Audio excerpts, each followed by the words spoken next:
ओम शांति। अव्यक्त मिलन की अनुभव की विधि। जितनी बुद्धि क्लियर होगी उसी प्रकार की अव्यक्त मिलन का अनुभव कर सकेंगे।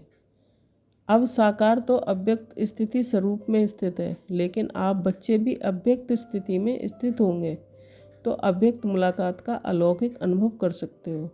जो भी बच्चे चाहते हैं कि अव्यक्त बाप से मुलाकात करें वह कर सकते हैं। कैसे कर सकते हैं?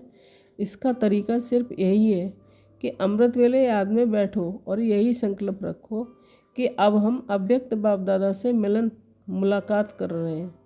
तो उसका बहुत सहज तरीका ये है, अव्यक्त स्थिति में स्थित होकर रूहान करो तो अनुभव करेंगे कि सचमुच बाप के साथ बातचीत कर रहे हैं।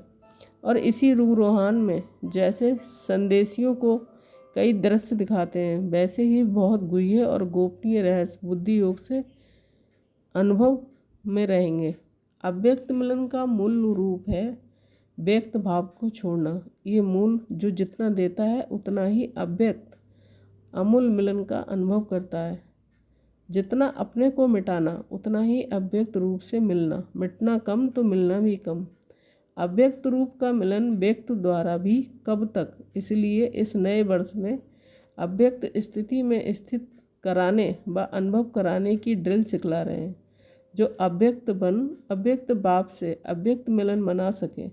कोई भी पार्ट सदा एक जैसे नहीं चलता, बदलता है। आगे बढ़ने के लिए तो अब बाप दादा विशेष व्यक्त रूप में अव्यक्त मुलाकात करने का सहज वरदान दे रहे हैं।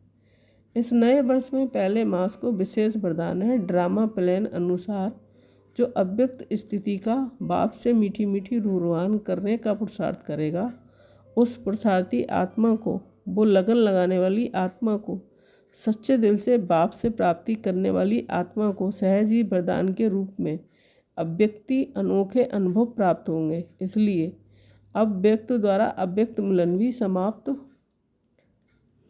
हो जाएगा। फिर क्या करेंगे? मिलन नहीं मनाएंगे।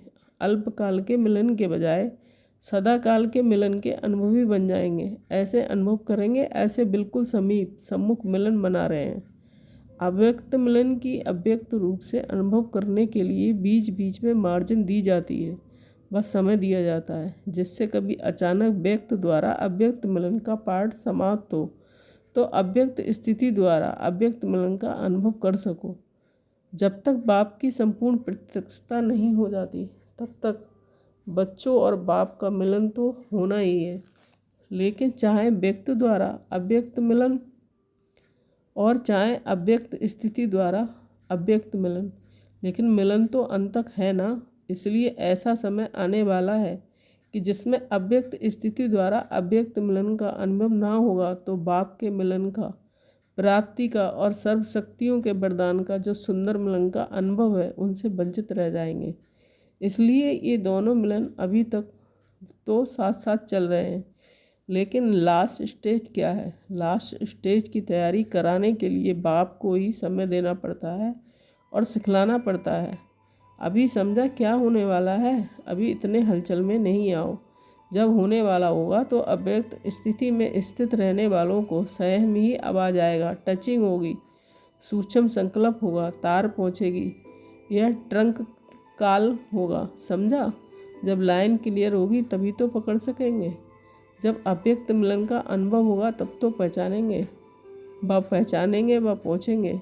इसके बीच बीच में ये चांस दें, अभ्यास कराते हैं, बाकी घबराने की कोई बात नहीं है। ओम शांति।